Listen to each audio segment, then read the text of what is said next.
हैं। समाधान के तीन पहलू हैं।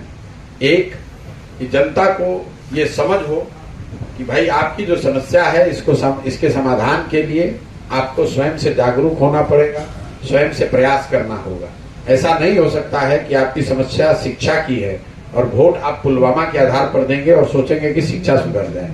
तो पहला जो इसका मेन मूल सुधारने का ये है कि लोग समझें और अपनी समस्याओं और अपने बच्चों के भविष्य से जुड़ी हुई मुद्दों पर वोट करें, जनप्रतिनिधियों का चुनाव करें। समस्या का पहला समाधान ये है। दूसरा, लोगों का ऐसा मानना है कि भाई हमारे पास विकल्प अच्छा नहीं है। तो अगर जनता ये समझ भी जाए तो उनके सामने सही लोगों का विकल्प होना चाहिए। तो दूसरा समाधान जो हम लोग बता रहे हैं कि आप समाज से सही लोगों को ढूंढ कर निकालें, ताकि विकल्प के अभाव में आपको गलत आदमी को मजबूरी में या बंधुआ मजदूर बनकर किसी को वोट न देना पड़े। और तीसरा, लोग तैयार हो जाएं, उनके सामने अच्छे लोगों का विकल्प हो और वो उनको चुन भी दें। तो भी ये जरूरी है कि उस चुने हुए जनप्रतिनिधियों के पास बिहार के विकास के लिए जमीनी धरातल को समझकर बनाई गई सोची समझी एक योजना हो।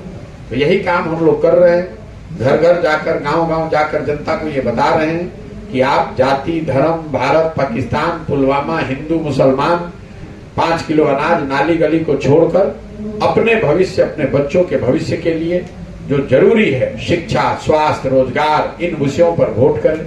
दूसरा, पदयात्रा के जरिए गांव, समाज, देहात, कस्बे से उन सारे ऐसे लोगों को ढूंढकर चिन्हित करके निकालने का प्रयास कर रहे हैं जो कि शायद मिलकर एक नया विकल्प बना सके, समाज को बेहतर विकल्प दे सके। और तीसरा जो पदयात्रा में हम लोग कर रहे हैं कि बिहार का और बिहार के हर पंचायत का वहां की स्थिति को समझकर, वहां की समस्याओं को देखकर, वहां के लोगों की सलाह से आने वाले 10 वर्षों में उस पंचायत का विकास कैसे हो, उस पंचायत में शिक्षा व्यवस्था को कैसे सुधारा जाए, उस पंचायत में खेती किसानी करने वाले लोगों की आमदनी कैसे बढ़ाई जाए, उस पंचायत में 500 से 1000 नए रोजगार के अवसर कैसे पैदा किए जाए, इस योजना को बनाया जाए।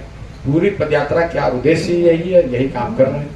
प्रशांत किशोर की क्या समझ बनी है शराबबंदी को लेकर? ये भी बिहार के परिप्रेक्ष्य में बहुत बड़ी विकराल समस्या है, लोग मर रहे हैं। शराबबंदी के लिए मुझे जमीन पर आकर पदयात्रा करने की जरूरत ही नहीं है। शराबबंदी को लेकर मैंने पदयात्रा से पहले ही स्टांस अपना क्लियर कर दिया है।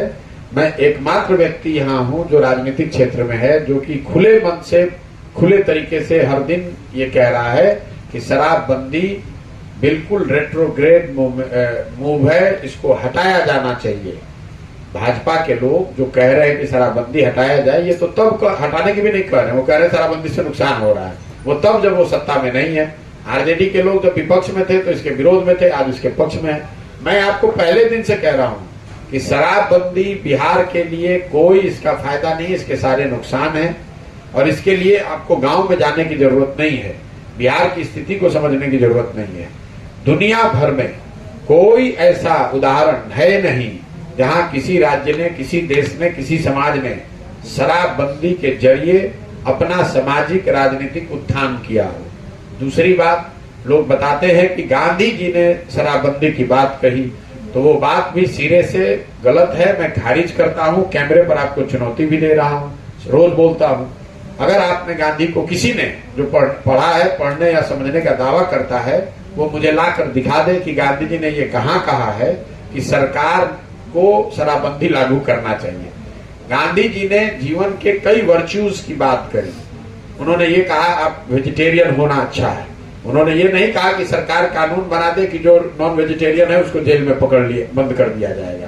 गांधी जी ने उसी संदर्भ में ये कहा कि शराब पीना बुरी बात है, इस रोके जाने के लिए समाज को प्रयास करना चाहिए।